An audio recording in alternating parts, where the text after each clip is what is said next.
Great Gatsby by F. Scott Fitzgerald. Chapter 1. In my younger and more vulnerable years, my father gave me some advice that I've been turning over in my mind ever since. Whenever you feel like criticizing anyone, he told me, just remember that all the people in this world haven't had the advantages that you've had.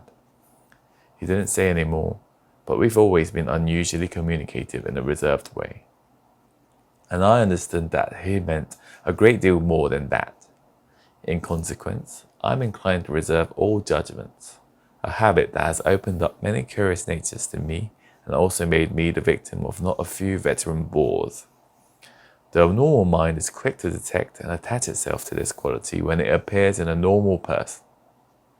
And so it came about that in college I was unjustly accused of being a politician, because I was privy to the secret griefs of wild, unknown men. Most of the confidences were unsought. Frequently I have feigned sleep, preoccupation, or a hostile levity when I realized by some unmistakable sign that an intimate revelation was quivering on the horizon. For the intimate revelations of young men, or at least the terms in which they express them, are usually plagiaristic and marred by obvious suppressions. Reserving judgments is a matter of infinite hope. I am still a little afraid of missing something if I forget that, as my father snobbishly suggested, and I snobbishly repeat. A sense of the fundamental decencies is parcelled out unequally at birth. And after boasting this way of my tolerance, I came to the admission that it has a limit. Conduct may be founded on the hard rock or the wet marshes, but after a certain point, I don't care what it's founded on. When I came back from the East last autumn, I felt that I wanted the world to be in uniform and at a sort of moral attention forever. I wanted no more riotous excursions with privileged glimpses into the human heart. Only Gatsby, the man who gives his name to this book, was exempt from my reaction. Gatsby, who represented everything for which I have an unaffected scorn.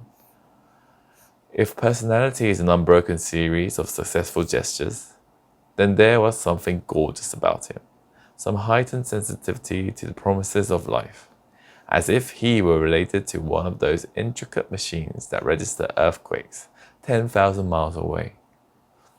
This responsiveness had nothing to do with that flabby impressionability which is dignified under the name of the creative temperament.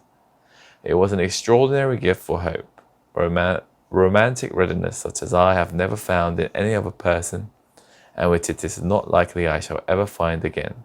No, Gatsby turned out all right at the end.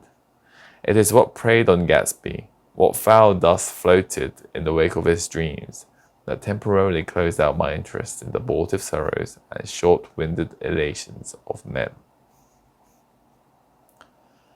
My family have been prominent, well-to-do people in this Middle Western city for 3 generations. The Carraways are something of a clan, and we have a tradition that we're descended from the Dukes of Buccleuch. But the actual founder of my line was my grandfather's brother, who came here in '51, sent a substitute to the Civil War, and started the wholesale hardware business that my father carries on today. I never saw this great uncle, but I'm supposed to look like him, with special reference to the rather hard-boiled painting that hangs in father's office. I graduated from New Haven in 1915, just a quarter of a century after my father, and a little later I participated in that delayed Teutonic migration known as the Great War. I enjoyed the counter raid so thoroughly that I came back restless. Instead of being the warm center of the world, the Middle West now seemed like the ragged edge of the universe. So I decided to go east and learn the bond business. Everybody I knew was in the bond business, so I supposed it could support one more single man. All my aunts and uncles talked it over as if they were choosing a prep school for me, and finally said, "Why, yes," with very grave, hesitant faces. Father agreed to finance me for a year, And after various delays, I came east, permanently, I thought, in the spring of 22. The practical thing was to find rooms in the city. But it was a warm season, and I had just left the country of wide lawns and friendly trees. So when a young man at the office suggested that we take a house together in a commuting town, it sounded like a great idea. He found a house, a weather-beaten cardboard bungalow at $80 a month. But at the last minute, the firm ordered him to Washington, and I went out to the country alone. I had a dog. At least I had him for a few days until he ran away. An old dodge and a Finnish woman, who made my bed and cooked breakfast and muttered Finnish wisdom to herself over the electric stove. It was lonely for a day or so until one morning some man, more recently arrived than I, stopped me on the road. "How do you get to West Egg Village?" he asked helplessly. I told him, and as I walked on, I was lonely no longer. I was a guide, a pathfinder, an original settler. He had casually conferred on me the freedom of the neighborhood. And so with the sunshine and the great bursts of leaves growing on trees, just as things grow in fast movies, I had that familiar conviction that life was beginning over again with the summer. There was so much to read, for one thing, and so much fine elf to be pulled out of the young breath-giving air. I bought a dozen volumes on banking and credit and investment securities, and they stood on my shelf in red and gold like new money from the mint, promising to unfold the shining secret that only Midas and Morgan and McKennis knew. And I had the high intention of reading many other books besides. I was rather literary in college. One year I wrote a series of very solemn and obvious editorials for the Yale News. And now I was going to bring back all such things into my life and become again that most limited of all specialists, the well-rounded man. This isn't just an epigram. Life is much more successfully looked at from a single window, after all. It was a matter of chance that I should have rented a house in one of the strangest communities in North America. It was on that slender, riotous island which extends itself due east of New York, and where there are, among other natural curiosities, two unusual formations of land. 20 miles from the city, a pair of enormous eggs, identical in contour and separated only by a courtesy bay, jut out into the most domesticated body of salt water in the Western Hemisphere, the great wet barnyard of Long Island Sound. They are not perfect ovals, like the egg in the Columbus story. They are both crushed flat at the contact end, but their physical resemblance must be a source of perpetual wonder to the gulls that fly overhead. To the wingless, a more interesting phenomenon is their dissimilarity in every particular except shape and size. I lived at West Egg, the less fashionable of the two, though this is a most superficial tag to express the bizarre and not a little sinister contrast between them. My house was at the very tip of the egg, only 50 yards from the Sound, and squeezed between two huge places that rented for $12,000 or $15,000 a season. The one on my right was a colossal affair by any standard. It was a factual imitation of some Hotel de Ville in Normandy, with a tower on one side, spanking new under a thin beard of raw ivy, and a marble swimming pool, and more than 40 acres of lawn and garden. It was Gatsby's mansion, or rather, as I didn't know, Mr. Gatsby. It was a mansion inhabited by a gentleman of that name. My own house was an eyesore, but it was a small eyesore, and it had been overlooked. So I had a view of the water, a partial view of my neighbor's lawn, and the consoling proximity of millionaires, all for $80 a month. Across the courtesy bay, the white palaces of fashionable East Egg glittered along the water, and the history of the summer really begins on the evening I drove over there to have dinner with the Buchanans. Daisy was my second cousin, once removed, and I'd known Tom in college. And just after the war, I spent 2 days with them in Chicago. Her husband, among various physical accomplishments, had been one of the most powerful ends that ever played football at New Haven. A national figure in a way. One of those men who reached such an acute, limited excellence at 21 that everything afterward savors of anticlimax. His family were enormously wealthy. Even in college, his freedom with money was a matter for reproach. But now he'd left Chicago and come east in a fashion that rather took your breath away. For instance, he'd brought down a string of polo ponies from Lake Forest. It was hard to realize that a man in my own generation was wealthy enough to do that. Why they came east, I don't know. They had spent a year in France for no particular reason, and then drifted here and there unrestingly wherever people played polo and were rich together. This was a permanent move, said Daisy over the telephone. I didn't believe it. I had no sight into Daisy's heart, but I felt that Tom would drift on forever seeking, a little wistfully, for the dramatic turbulence of some irrecoverable football game. And so it happened that on a warm, windy evening I drove over to East Egg to see 2 old friends whom I scarcely knew at all. Their house was even more elaborate than I expected, a cheerful red and white Georgian colonial mansion overlooking the bay. The lawn started at the beach and ran towards the front door for a quarter of a mile, jumping over sundials and brick walks and burning gardens.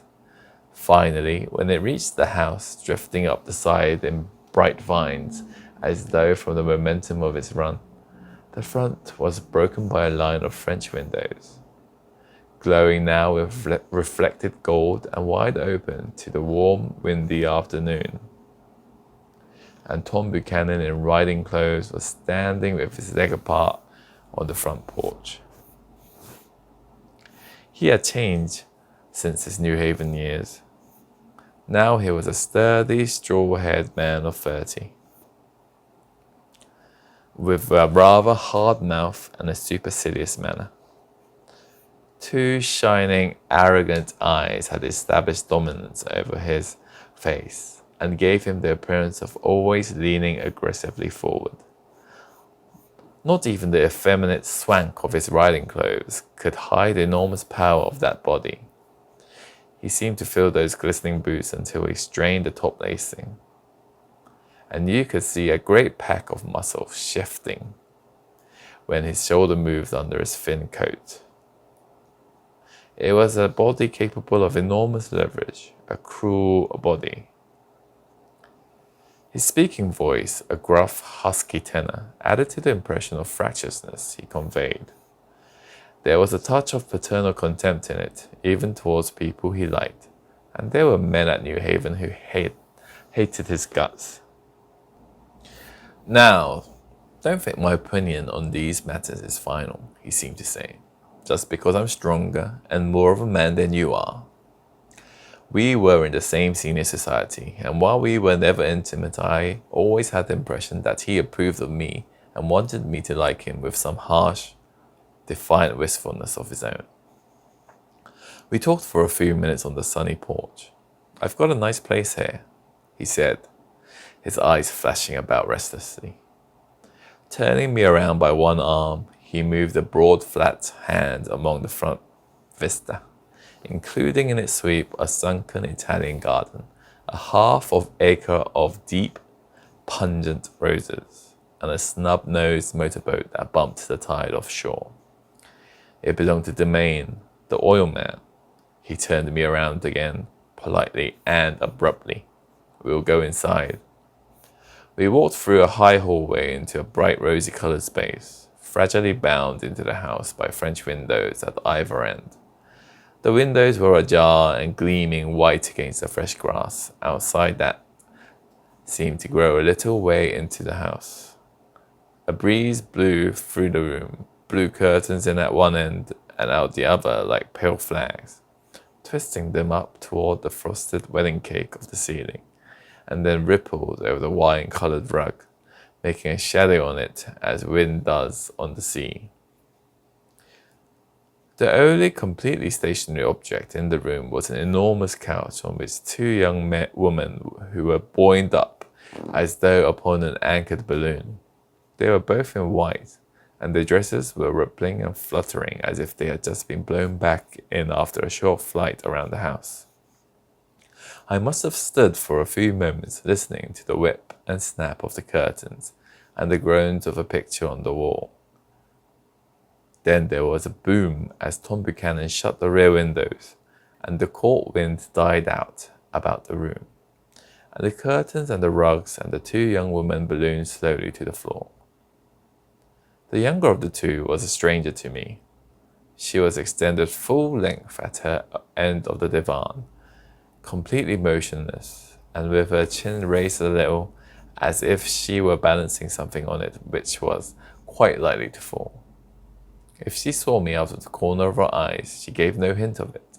Indeed, I was almost surprised into murmuring an apology for having disturbed her by coming in. The other girl, Daisy, made an attempt to rise.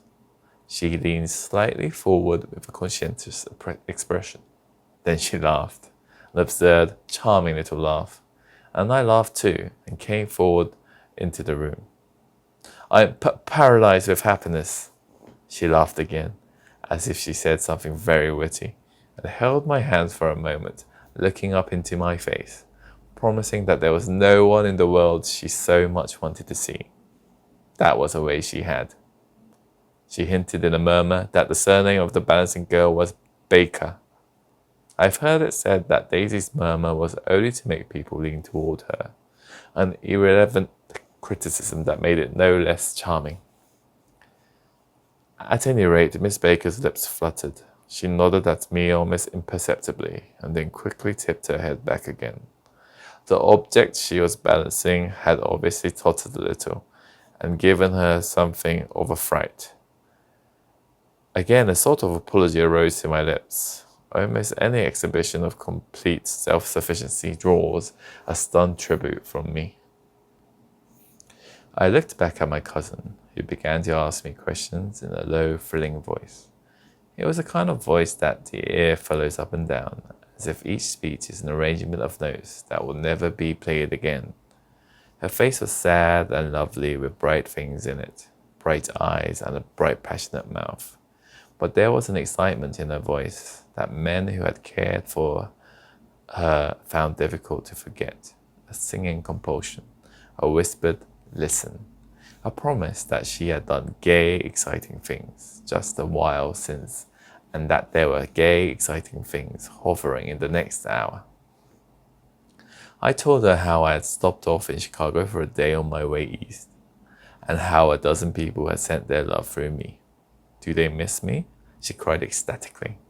"The whole town is desolate. All the cars have left the rear wheel painted black as a morning wreath, and there's a persistent wail all night along the North Shore. How gorgeous. Let's go back, Tom, tomorrow." Then she added irrelevantly, "You ought to see the baby." "I'd like to. She's asleep. She's 3 years old. Haven't you ever seen her?" "Never." "Well, you ought to see her. She's..." Tom Buchanan, who had been hovering restlessly around the room, stopped and rested his hand on my shoulder. "What are you doing, Nick?" "I'm a bond man." "Who with?" I told him. "Never heard of them," he remarked decisively. This annoyed me. "You will," I answered shortly. "You will if you stay in the East." "Oh, I'll stay in the East, don't you worry," he said, glancing at Daisy and then back at me, as if he were alert for something more. "I'd be a goddamn fool to live anywhere else." At this point, Miss Baker said, "Absolutely," with such suddenness that I started. It was the first word she had uttered since I came into the room. Evidently, it surprised her as much as it did me, for she yawned and with a series of rapid, deft movements stood up into the room. "I'm stiff," she complained. "I've been lying on that sofa for as long as I can remember." "Don't look at me," Daisy retorted. "I've been trying to get you to New York all afternoon." No thanks, said Miss Baker to the 4 cocktails just in from the pantry. I'm absolutely in training.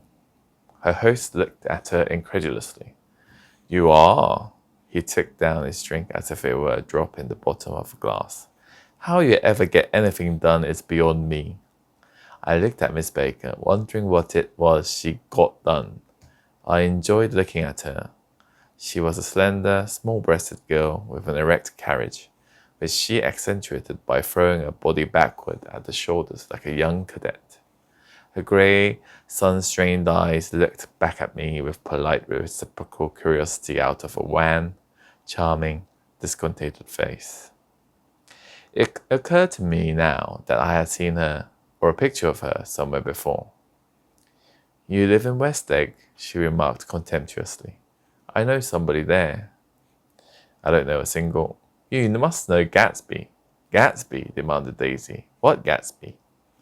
Before I could reply that he was my neighbor, dinner was announced. Wedging his tense arm imperatively under mine, Tom Buchanan compelled me from the room as though he were moving a checker to another square. Slenderly, languidly, their hands set lightly on their hips, the 2 young women preceded us out onto a rosy-colored porch, open toward the sunset, where 4 candles flickered on the table in the diminished wind. Why candles? Objected Daisy, frowning. She snapped them out with her fingers. In 2 weeks, it would be the longest day in the year. She looked at us all radiantly. Do you always watch for the longest day of the year and then miss it? I always watch for the longest day in the year and then miss it. We ought to plan something, yawned Miss Baker, sitting down at the table as if she were getting into bed. All right, said Daisy. What will we plan? She turned to me helplessly. What do people plan?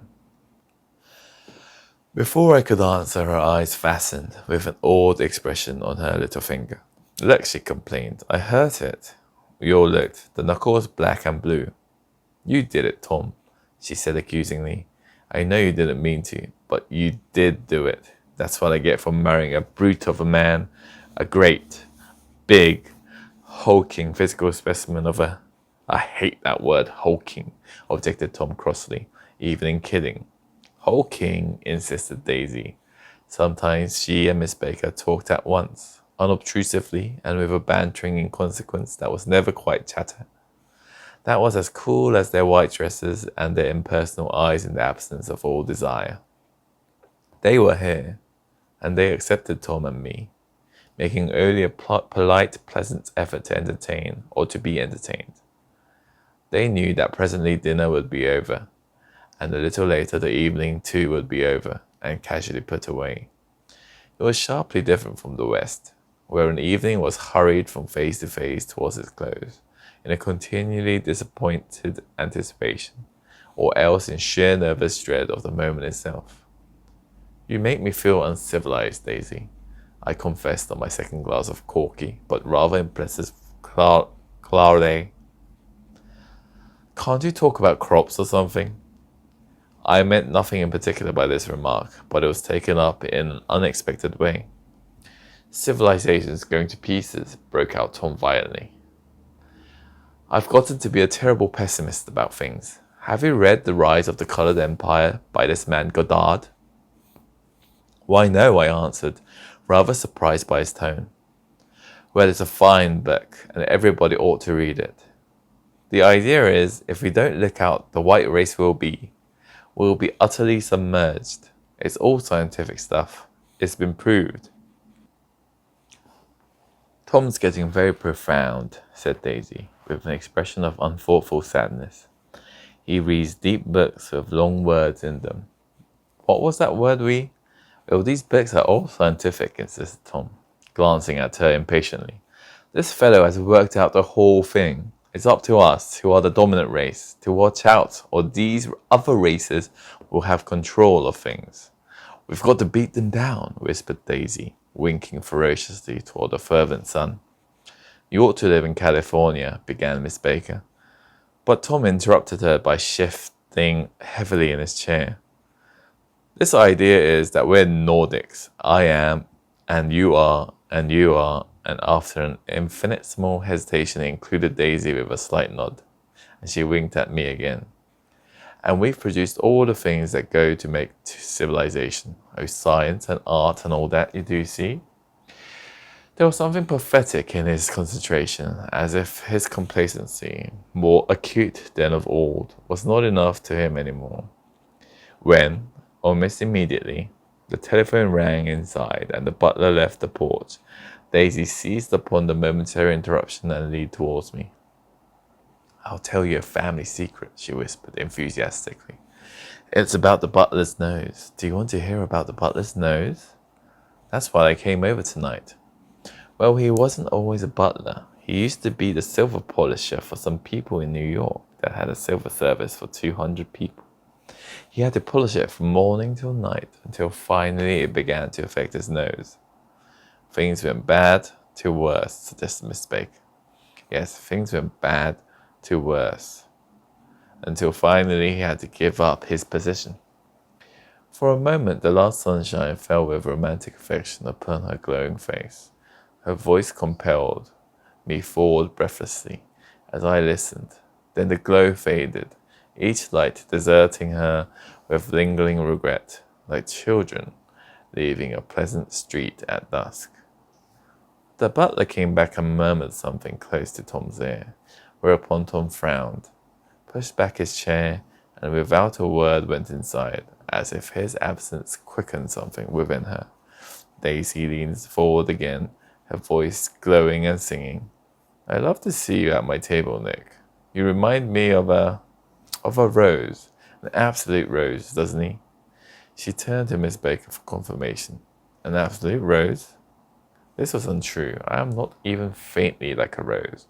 She was over-extemporizing, but a stirring warmth flowed from her, as if her heart was trying to come out to you, concealed in one of those breathless, thrilling words. Then suddenly she threw a napkin on the table and excused herself and went into the house. Miss Baker and I exchanged a short glance, consciously devoid of meaning. I was about to speak when she sat up alertly and said, "Shh," in a warning voice. A subdued, impassioned murmur was audible in the room beyond, and Miss Baker leaned forward, unashamed, trying to hear. The murmur trembled on the verge of coherence, sank down, mounted excitedly, and then ceased altogether. "The Mr. Gatsby you spoke of is my neighbor," I began. "Don't talk. I want to hear what happens." "Is something happening?" I inquired innocently. "You mean to say you don't know?" said Miss Baker, honestly surprised. "I thought everybody knew." "I don't." "Why," she said hesitantly, "Tom's got some woman in New York." "Got some woman?" I repeated blankly. Miss Baker nodded. "She might have the decency not to telephone him at dinner time, don't you think?" Almost before I had grasped their meaning, there was a flutter of a dress and the crunch of leather boots, and Tom and Daisy were back at the table. "It couldn't be helped," cried Daisy with tense gaiety. She sat down, glanced searchingly at Miss Baker and then at me, and continued. "I looked outdoors for a minute, and it's very romantic outdoors. There's a bird on the lawn that I think must be a nightingale, come over on the Cunard or White Star line. He's singing away." Her voice sang. "It's romantic, isn't it, Tom?" "Very romantic," he said, and then miserably to me, "If it's light enough after dinner, I want to take you down to the stables." The telephone rang inside startlingly, and as Daisy shook her head decisively at Tom, the subject of the stables, in fact all subjects, vanished into air. Among the broken fragments of the last 5 minutes at the table, I remember the candles being lit again, pointlessly, and I was conscious of wanting to look squarely at everyone, and yet to avoid all eyes. I couldn't guess what Daisy and Tom were thinking, but I doubt if even Miss Baker, who seemed to have mastered a certain hardy scepticism, was able utterly to put its fifth guest's shrill, metallic urgency out of mind. To a certain temperament, the situation might have seemed intriguing. My own instinct was to telephone immediately for the police. The horses, needless to say, were not mentioned again. Tom and Miss Baker, with several feet of twilight between them, strolled back into the library, as if to a vigil, beside a perfectly tangible body, while trying to look pleasantly interested and a little deaf. I offered and followed Daisy around a chain of connecting verandas to the porch in front. In its deep gloom, we sat down side by side on a wicker settee. Daisy took her face in her hands as if feeling its lovely shape, and her eyes moved gradually out into the velvet dusk. I saw that turbulent emotions possessed her, so I asked what I thought would be some sedative questions about her little girl. "We don't know each other very well, Nick," she said suddenly. "Even if we are cousins, you didn't come to my wedding." "I wasn't back from the war." "That's true," she hesitated. "Well, I've had a very bad time, Nick, and I'm pretty cynical about everything." Evidently, she had reason to be. I waited, but she didn't say any more, and after a moment I returned rather feebly to the subject of her daughter. "I suppose she talks, and eats, and everything?" "Oh, yes," she looked at me absently. "Listen, Nick, let me tell you what I said when she was born. Would you like to hear?" "Very much." "It'll show you how I've gotten to feel about things. Well, she was less than an hour old, and Tom was God knows where. I woke up out of the ether with an utterly abandoned feeling, and asked the nurse right away if it was a boy or a girl. She told me it was a girl, and so I turned my head and wept. 'All right,' I said.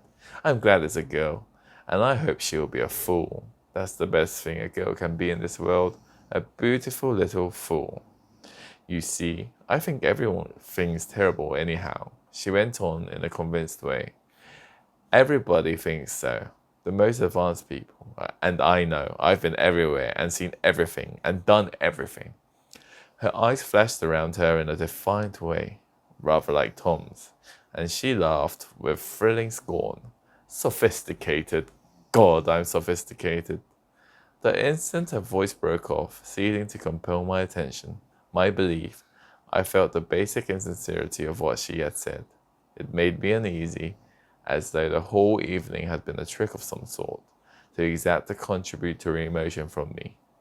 I waited, and sure enough, in a moment she looked at me with an absolute smirk on her lovely face, as if she had asserted her membership in a rather distinguished secret society to which she and Tom belonged. Inside, the crimson room bloomed with light.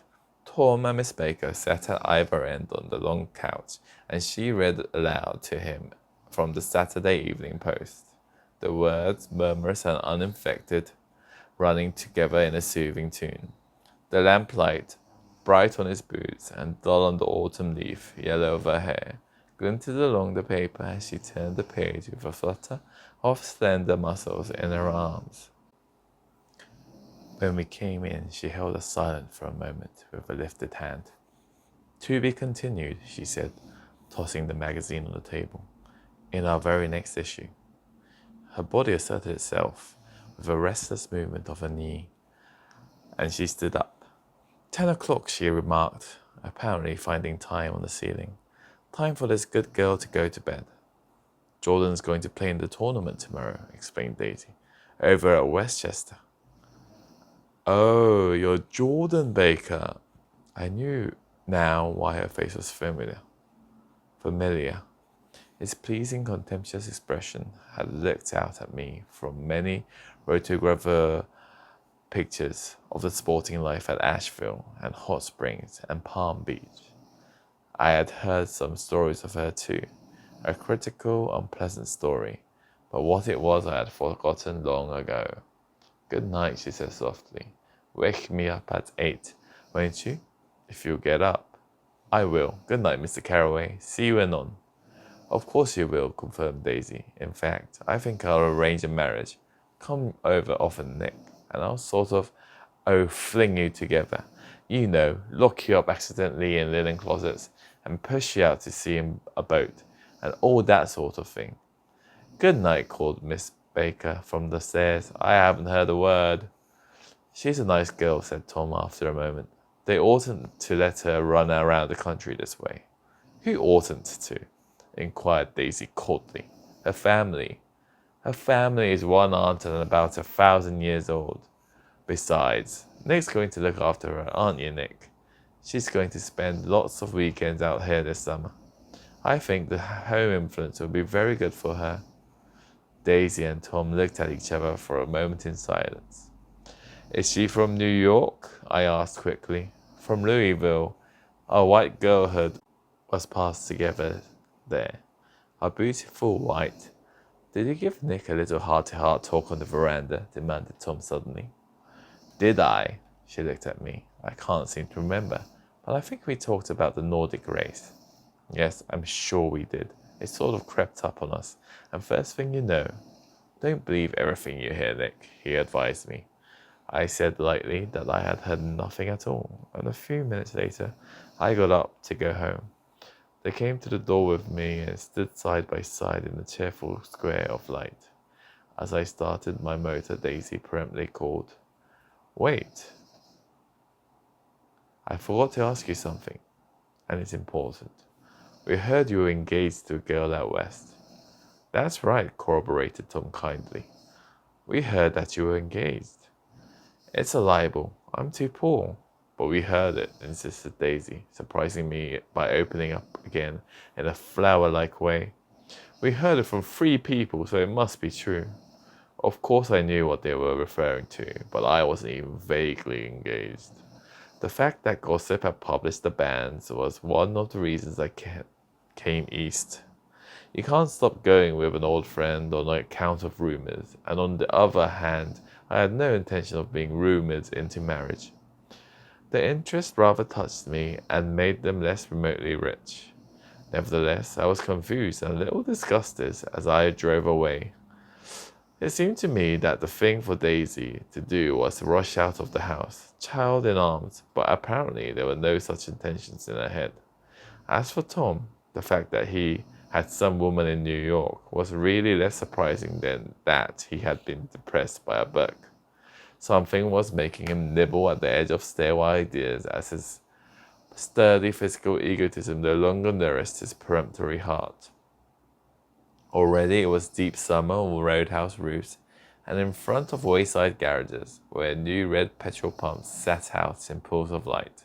And when I reached my estate at West Egg, I ran the car under its shed and sat for a while on an abandoned grass roller in the yard. The wind had blown off, leaving a loud, bright night, with wings beating in the trees and a persistent organ sound as the full bellows of the earth blew, the frogs full of life. The silhouette of a moving cat wavered across the moonlight, and turning my head to watch it, I saw that I was not alone.